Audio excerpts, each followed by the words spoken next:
In this video, you'll learn how to use the look at behavior. To get started, we'll open the included tutorial scene. This scene already has an animated red sphere we can use as the target and an object we can assign the look at to. Add this object to the Timeflow view and then right-click to select Add Automation, Look At. We can then view its settings in the inspector. The default mode uses a global target, however one has not been defined yet, so a warning is displayed. To add a global target, we can select the red sphere object, and then from the main menu, select Tools, Timeflow, Add, Look At Target. This component has no settings and simply marks the object as a global look at target if it is active. Only one look at target may be active at any time. Going back to the look at object, we can see that the global target now displays the sphere. We can also set a custom target to look at any other game object. Or we can designate the main camera. And lastly, we can use an explicit world position. This mode can be useful to control the look at position using animation channels or scripts.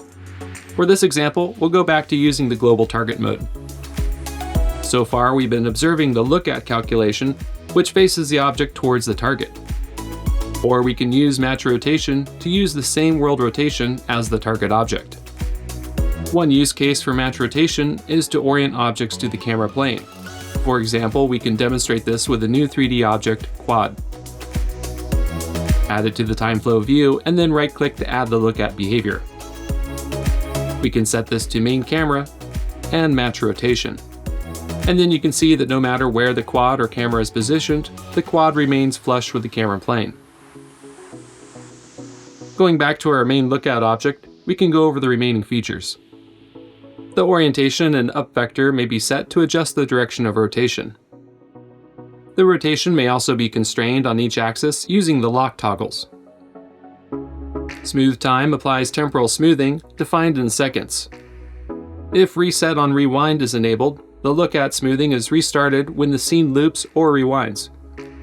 However, for seamless interpolation when looping, this option may be disabled. If smoothing is applied, the starting rotation sets the object's initial rotation on scene startup, and upon rewinding, if reset on rewind is enabled.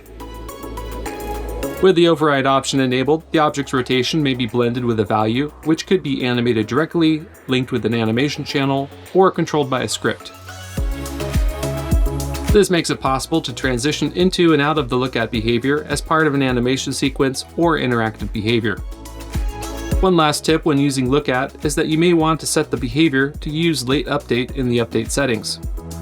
This ensures that the look at calculation is performed after all other behaviors and can address jittery or shaky movement.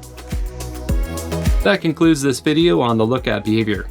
Please refer to the documentation links in the video description below for more information. Up next, we'll go over using the noise behavior.